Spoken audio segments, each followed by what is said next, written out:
Meus pais anunciaram no jantar de aniversário de casamento que iríamos para a Ilha do Sol na próxima semana com a família inteira para outra festa. Todos ficaram felizes, então perguntei a eles que horas seria a partida. Papai, Jorge, respondeu: "Você não sabe porque não faz parte de nós. Você pode ficar para trás e cuidar de todas as crianças." Então joguei a bomba na cara deles. Empalideceram imediatamente. "Olá, obrigado pelo seu apoio contínuo. Isso significa muito para nós." Eu estava no avental da cozinha, sujo de gordura, virando hambúrgueres na grelha enquanto a casa zumbia ao meu redor. A festa de 40 anos dos meus pais estava a todo vapor. Os 40 anos de Jorge e Helena foram comemorados com um quintal lotado de familiares. Minhas mãos se moviam rápido, mantendo a comida chegando, enquanto meus irmãos Arthur, Ana e Lucas estavam relaxando na mesa de piquenique, rindo com seus cônjuges e deixando seus filhos correrem soltos. Eu estava nisso desde manhã, arrumando cadeiras, amarrando luzes, correndo atrás dos meus sobrinhos que achavam que o bolo era um saco de pancadas. Aos 35, eu era o mais velho, aquele que fazia as coisas funcionarem. Sempre foi o barulho atingiu o pico quando papai bateu sua garrafa de cerveja com um garfo, em pé como um rei prestes a decretar algo. Mamãe se inclinou contra ele. Seu sorriso largo, e a multidão silenciou. "Temos um anúncio", ele disse com a voz rouca de anos de ordens latindo. "Semana que vem vamos levar toda a família para a Ilha do Sol, outra festa, mas com areia e sol." Aplausos irromperam. Arthur fez um bambolê. Ana bateu palmas, e o garoto gritou sobre surf. Eu senti uma onda de excitação também. Ilha do Sol parecia um sonho, uma pausa da rotina. Virei o último hambúrguer, limpei minhas mãos e me aproximei. "Bem, que horas é a partida?" Perguntei casualmente, imaginando que precisaria embaralhar alguns turnos de trabalho. Papai virou, seus olhos cinzentos, estreitando-os, como se eu tivesse perguntado algo estúpido. "Você não precisa saber", ele disse, alto o suficiente para todos ouvirem. "Você não faz parte de nós. Fique aqui e observe as crianças." Mamãe bufou uma risadinha aguda e acenou com a mão, como se não fosse nada. Meu estômago embrulhou. A mesa ficou em silêncio por um momento. Então Arthur murmurou algo sobre voos, e a conversa recomeçou. Ninguém olhou para mim. Ninguém se importou. Eu fiquei lá, espátula ainda na mão, calor subindo pelo meu pescoço. Depois de tudo o que eu tinha feito, anos consertando a bagunça deles, trabalhando na construção civil para pagar suas contas, quando papai foi demitido, como babá para que meus irmãos pudessem viver suas vidas. Eles nem mesmo me viam como família. Eu joguei a espátula na grelha, peguei minha jaqueta da varanda e saí. Ana me chamou. "Theo, você está bem?" Mas eu não parei. A porta de tela bateu atrás de mim e eu fui embora, botas esmagando o cascalho para minha caminhonete. Eu dirigi até meu apartamento, um quarto apertado, cheio de lembretes deles, ferramentas de ajudar papai a reconstruir a garagem, um carrinho de brinquedo. Um dos meninos de Lucas deixou para trás. Eu afundei no sofá, olhando para a parede. 35 anos. E eu desisti de tudo. Viagem para a faculdade, uma vida por eles, e eu consegui isso, retornar, um ninguém, uma babá. A raiva ferveu quente e rápido, mas por baixo dela havia outra coisa, cansaço profundo. Eu não conseguia mais fazer isso. Pensei na Ilha do Sol, nas praias que eu nunca veria, e então, em um lugar que eu sempre quis ir. Marina Azul, uma cidade, costeira, a algumas horas de distância. Todas as docas, ondas e liberdade. Eu dirigi uma vez anos atrás, e isso ficou comigo. Ninguém precisava de mim lá. Ninguém me conhecia. Esse era o ponto. Eu não dormi. Peguei uma mochila do armário e comecei a arrumar. Jeans, algumas camisas, minhas velhas botas de trabalho. Nenhum plano, apenas movimento. Peguei minhas economias, um maço fino de dinheiro de horas extras e verifiquei o horário. Do ônibus no meu telefone. Havia um saindo às 5h da manhã. antes mesmo do sol pensar em nascer. Eu hesitei, polegar pairando sobre o número de Maria. Ela tinha 16 anos, a mais nova, a única que parecia me entender. Mas eu não liguei. Ela tentou me convencer do contrário, e eu não podia pagar isso agora. Não. O relógio marcava 3h da manhã. Coloquei a bolsa no ombro, tranquei a porta e caminhei até a estação. O ar estava fresco, as ruas estavam vazias e meu peito estava apertado, como se eu estivesse traindo algo, mas continuei andando. O ônibus parou, uma coisa cinza enorme, e eu entreguei minha passagem. O motorista não fez perguntas. Sentei-me perto da janela, perto do fundo, e observei minha cidade encolher enquanto saíamos. Posto de gasolina, loja de ferragens, a casa em que cresci, tudo desaparecendo na escuridão. Inclinei minha cabeça contra o vidro. CL. Eles descobririam que eu tinha ido embora eventualmente, quando precisassem de alguém para limpar narizes ou preparar lanches.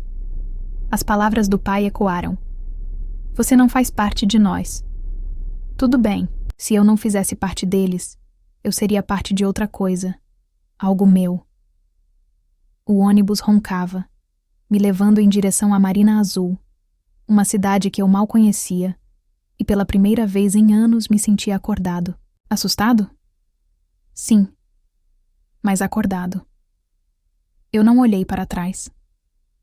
O ônibus parou bruscamente assim que o sol apareceu no horizonte, e eu desci para a Marina Azul. Minhas botas bateram no pavimento, mochilas penduradas no meu ombro, e eu fiquei lá, olhando, para a expansão dela. Docas se estendendo para os guindastes de água, se aproximando como gigantes, chifres soando de barcos. Eu não conseguia ver. Era alto, vivo. Nada como a armadilha silenciosa que eu tinha deixado para trás. Eu não tinha ideia de onde começar. Mas esse era o ponto. Ninguém aqui me conhecia como o cara que consertava tudo. Eu era apenas Theo, e eu descobriria. Eu encontrei um quarto para alugar naquele primeiro dia. Uma caixa de sapatos acima de um bar que tremia com base todas as noites. O senhorio, um cara com uma barba como palha de aço, não se importava com referências. Apenas pegou meu dinheiro e me entregou uma chave. Não era grande coisa. Um colchão, uma pia, uma janela com vista para escadas de incêndio enferrujadas. Mas era meu. Eu larguei minha bolsa, sentei na cama e deixei o peso do que eu tinha feito afundar. Eu fui embora sem adeus, sem bilhete. Eles acordariam em breve, provavelmente ainda sem noção, e eu me perguntei quanto tempo levaria para eles perceberem. Na manhã seguinte, eu fui para as ruas procurando trabalho. Minhas economias não durariam, e eu não estava prestes a rastejar de volta para casa.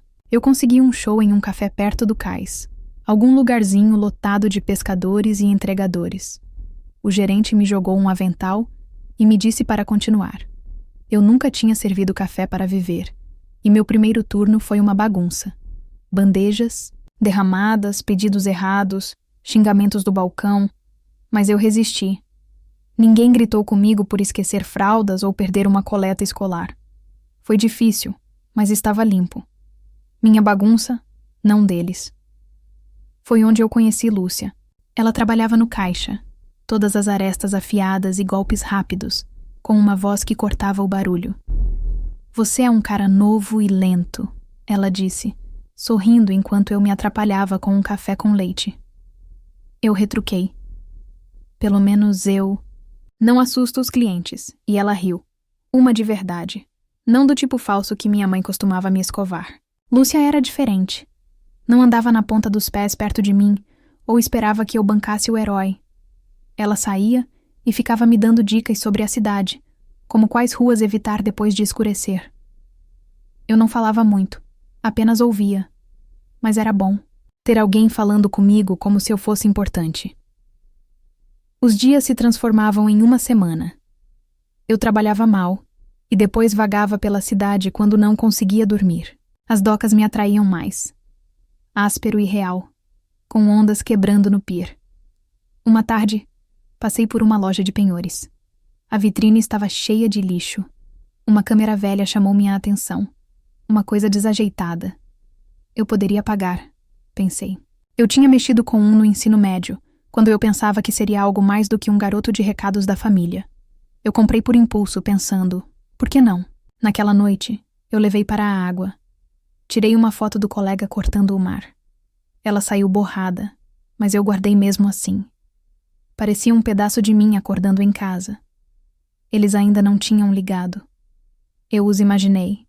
Papai latindo sobre bagagem, mamãe preocupada com protetor solar, Arthur e Ana discutindo sobre quem dirige até o aeroporto. Maria pode ter notado que eu não estava lá. Ela era mais esperta que o resto. Mas ninguém estendeu a mão e disse. A mim mesmo, eu disse que não me importava.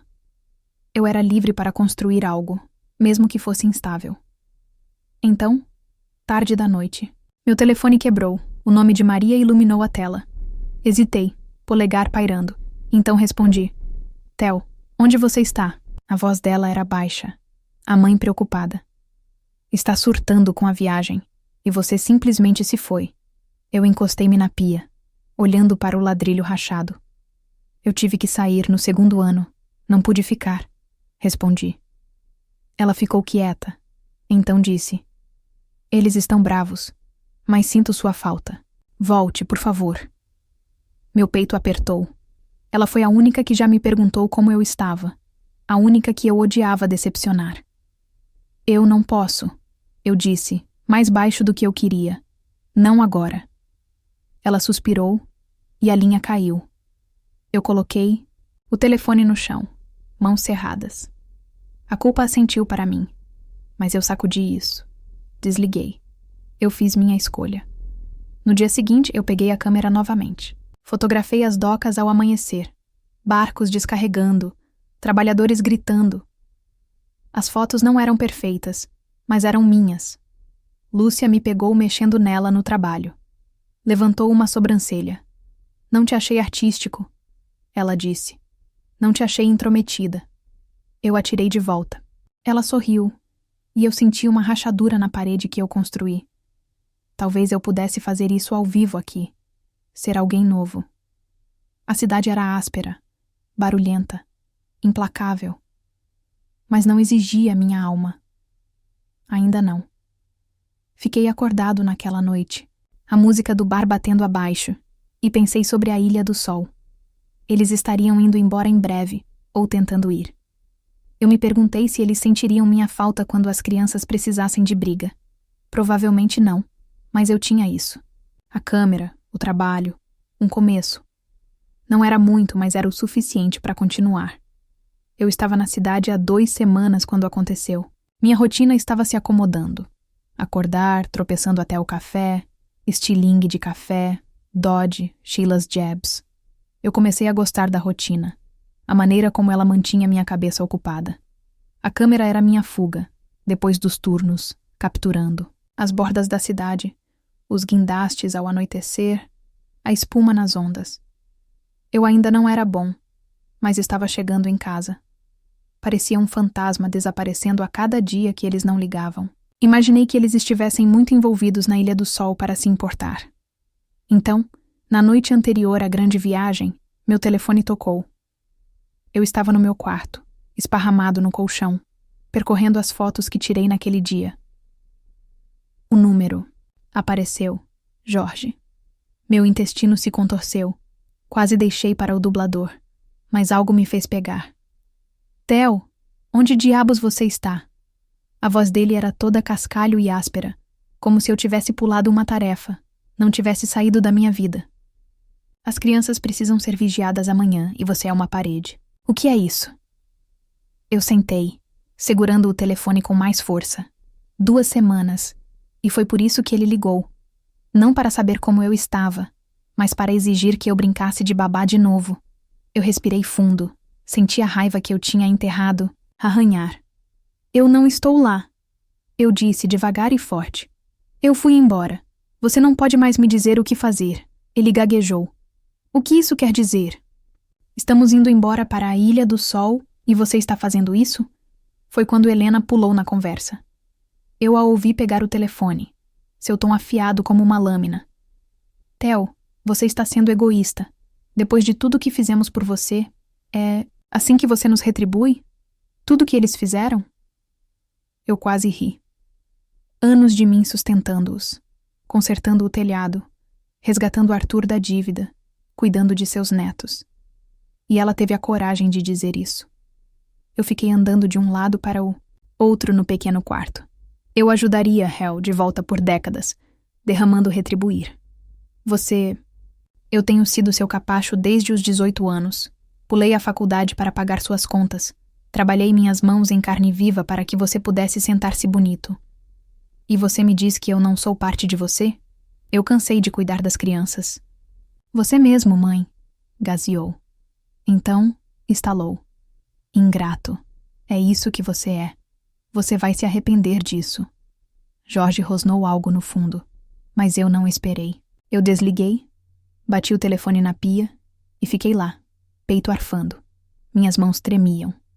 Mas eu me sentia mais leve, como se eu finalmente tivesse cortado uma corda que estava me sufocando. Eu não dormi muito depois disso. Eu continuei imaginando. Eles, Jorge xingando, Helena reunindo meus irmãos para me culpar.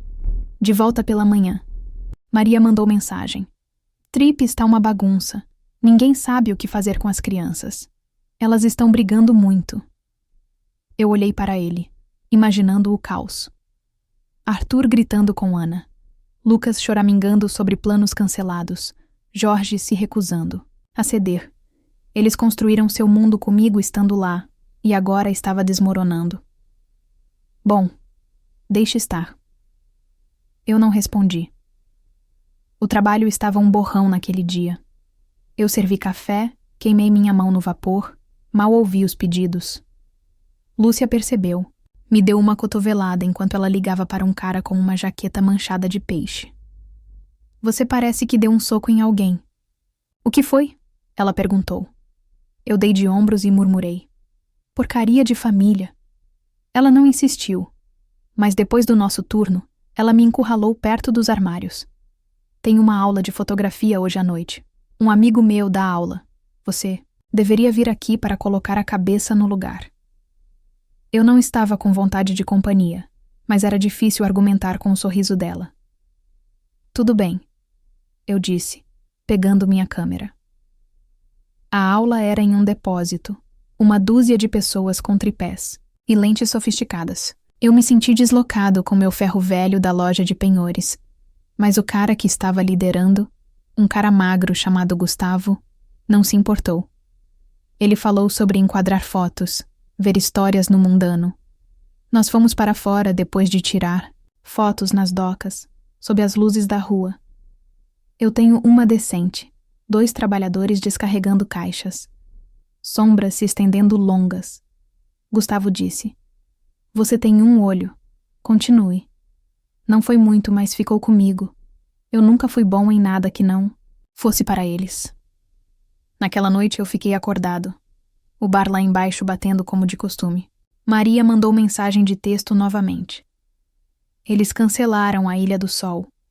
Papai não vai pagar por babás e ninguém se apresentando. Eu sorri, imaginando seus rostos. O beicinho da mãe. Papai caipira. Eles presumiram que eu tivesse morrido. Como sempre. Mas eu estava aqui construindo algo. A câmera. Sentei no meu travesseiro. Um peso que eu gostava. Pensei em Lúcia. O jeito que ela não me tratava como um fantasma. E nas palavras de Gustavo sobre ver histórias. Talvez eu pudesse ser mais do que seu grunhido. Levantei e rolei pelas minhas fotos.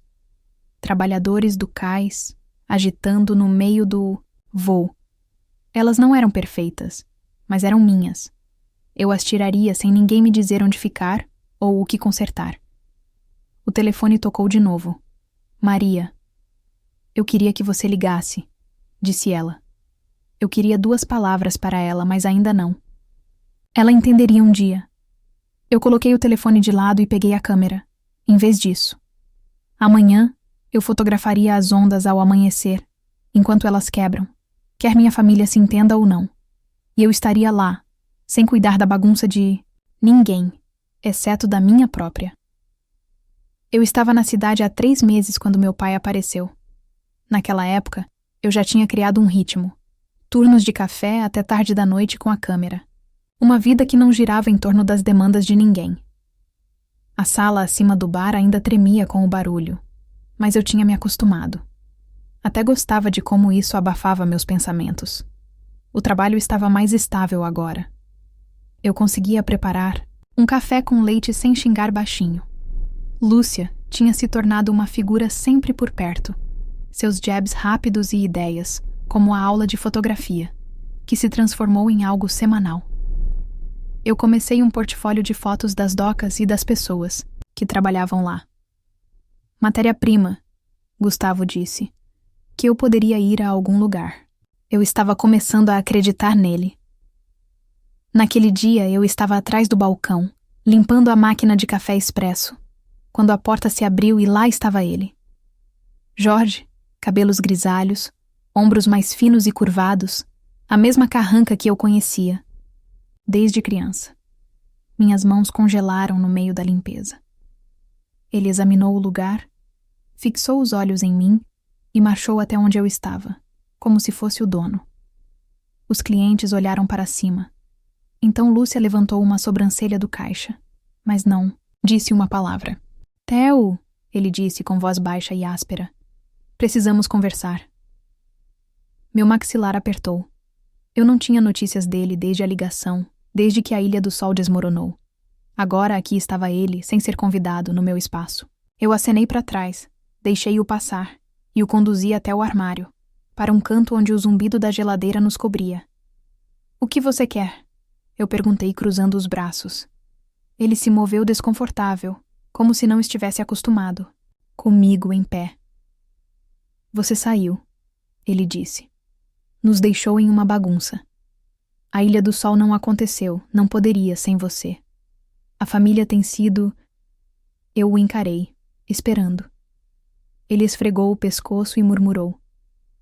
Eu não pensei que você ficaria fora. Olha, me desculpe por ter saído assim na festa. Volte. Nós precisamos de você. Os olhos dele piscaram, expectantes. Isso foi o suficiente para apagar tudo. Eu ri curto e amargo. Você precisa de mim. É por isso que você está aqui, não? Porque você se importa. Mas porque sua viagem fracassou e as crianças são um incômodo. Ele eriçou o rosto, renitente. Cuidado, garoto. Nós criamos você. Me criou. Eu cortei, a voz subindo. Você se apoiou em mim. Eu tinha 18 anos quando comecei a pagar suas contas. 25 quando reconstruí sua garagem de graça. 35 quando você me disse que eu não era da família. Não sou mais sua solução. Ele abriu a boca e depois a fechou, cerrando os punhos. Pela primeira vez, ele não teve como responder. Eu respirei fundo, dei um passo para trás e sentei. Eu disse mais suave. Tome um café. Ele hesitou, então afundou em uma cadeira perto da janela. Peguei 2 xícaras, servi preto, sem creme, como ele gostava, e sentei na frente dele. Ele olhou para a caneca e depois para mim. O que é isso? Ele resmungou, acenando para a câmera pendurada no meu ombro. Eu a deslizei para a mesa e folheei as capturas de tela do pier, um pescador puxando redes. Algo que estou fazendo, eu disse. Ele olhou para elas em silêncio. Então empurrou a câmera para trás. Não sabia que você estava nisso, ele murmurou. Você nunca perguntou. Eu atirei de volta. Nós sentamos lá, sem jeito, tomando goles em silêncio. Eu não o conhecia isso, mas eu queria que ele visse. Me veja. Não o cara que sempre dizia sim. Ele terminou seu café, ficou de pé. Pense sobre isso, ele disse, portas abertas. Eu balancei minha cabeça. Eu vou ficar. Ele assentiu devagar, como se ele esperasse, mas não gostou. Então ele saiu, com suas botas pesadas batendo no chão. Eu o observei fazer um aceno no meu peito, relaxando. Lúcia se aproximou depois de se inclinar no balcão. Era seu velho? Ela perguntou. Sim, eu disse, esfregando uma caneca mais forte do que eu precisava. É um pedaço de trabalho. Ela sorriu. Parece que você segurou sua aula hoje à noite. Gustavo tem um amigo com a galeria. Traga suas coisas. Eu resmunguei um sim. O meu ainda está girando. A visita do pai me abalou, mas não me quebrou. Eu construí algo aqui e ele não aguentou. Naquela noite, eu fui para a aula, mostrei meu portfólio para Gustavo. Ele folheou, bateu uma foto de uma onda caindo sobre as rochas. Este tem coragem, ele disse. A galeria está fazendo uma exposição pequena, local. Você deve entrar. Eu congelei. Uma galeria? Mas Lúcia sorriu, deu um soco no meu braço e disse: Você tem que fazer isso. Eu assenti, meio assustado. Depois, eu sentei no meu quarto com fotos espalhadas na cama. Peguei algumas. A onda, o pescador, uma foto antiga da família, do aniversário desbotado e amassado. Raízes e asas. Eu chamei de passado e presente emaranhado, mas separado. Maria. Mandou mensagem enquanto eu as arrumava. O papai está quieto desde que ele voltou. Disse que você está diferente. Eu digitei de volta. Eu estou. Ela não respondeu, mas eu não precisava dela. A sombra do papai veio e se foi, e eu ainda estava de pé. A exposição era uma foto. Minha foto. Eu não voltaria, não para quem eu tinha sido. Peguei minha câmera indo para a porta. Amanhã eu fotografaria as docas ao nascer do sol. Eles continuariam se movendo. E eu também. A noite da galeria se aproximou rápido e eu não estava pronto. 3 meses atrás, eu estava servindo café e evitando a culpa da família. Agora, eu estava andando de um lado para o outro em um armazém, transformado em espaço de arte. Minhas fotos fixadas nas paredes. Era um pequeno show. Pessoas locais pintando cadeiras dobráveis, mas parecia enorme. Meu portfólio estava lá em cima. O pescador puxando redes, a onda quebrando nas pedras e aquela velha foto da família, do aniversário. Todas as bordas em tensão. Raízes e asas. Eu tinha chamado de um nome que ficou na minha cabeça depois da visita do papai. Lúcia tinha me pressionado a fazer isso. Gustavo tinha concordado. E aqui estava eu, com as palmas suadas, esperando as pessoas aparecerem. Lugar encheu rápido. Trabalhadores portuários em camisas limpas, tipos artísticos com óculos, alguns clientes regulares do café. Lúcia entrou sorrindo, arrastando alguns amigos da aula. Olha para você, figurão, ela disse, socando meu braço. Eu sorri, murmurei. Calha a boca. Mas fiquei feliz que ela estava lá. Gustavo trabalhou na sala, apertando mãos, apontando as pessoas para minhas coisas. Eu fiquei para trás na parede, observando estranhos semicerrando os olhos para minhas fotos. Um cara de flanela parou na foto, acenou, assentiu devagar. Captou o poder nisso, ele disse. Então seguiu em frente. Eu não sabia o que dizer, então não disse. Mas me ocorreu que eu fiz algo. Eles viram. A noite borrada por pessoas circulando, tomando vinho barato, falando mais alto conforme as horas passavam. Uma mulher com uma prancheta. Algum amigo de Gustavo comprou o pescador, tirado direto da parede, 50 pratas. Primeiro dinheiro que eu já fiz com uma foto. Eu enfiei o dinheiro no meu bolso, meio que esperando que ele desaparecesse. Lúcia me brindou com seu copo de plástico. Disse que você tinha, ela disse. Eu dei de ombros, mas por dentro eu estava zumbindo. Isso era meu, não um favor, não uma solução, só eu. Ninguém de casa estava lá para ver. E isso doeu um pouco, mas não estragou. Depois, eu saí para tomar ar, o barulho sumindo atrás de mim. A cidade zumbia, buzinas acenando, um bêbado gritando no quarteirão. Eu me inclinei contra a parede, pensando em quão longe eu tinha chegado. Aquela viagem de ônibus para fora da cidade, a ligação com o papai, o café que eu tinha servido para ele, pareciam anos atrás, não meses. Meu telefone vibrou no meu bolso. Maria. Eu abri a mensagem. Ouvi que você está bem. Papai e mamãe estão tentando a Ilha do Sol de novo, levando as crianças dessa vez. Estranho sem você. Eu olhei para ela, imaginando-os. Pai resmungando sobre bagagem, mãe machucando os netos. Arthur e Ana provavelmente ainda bravos com o primeiro fracasso. Eles descobriram, ou quase isso. Eu digitei de volta. Fico feliz que eles estejam indo.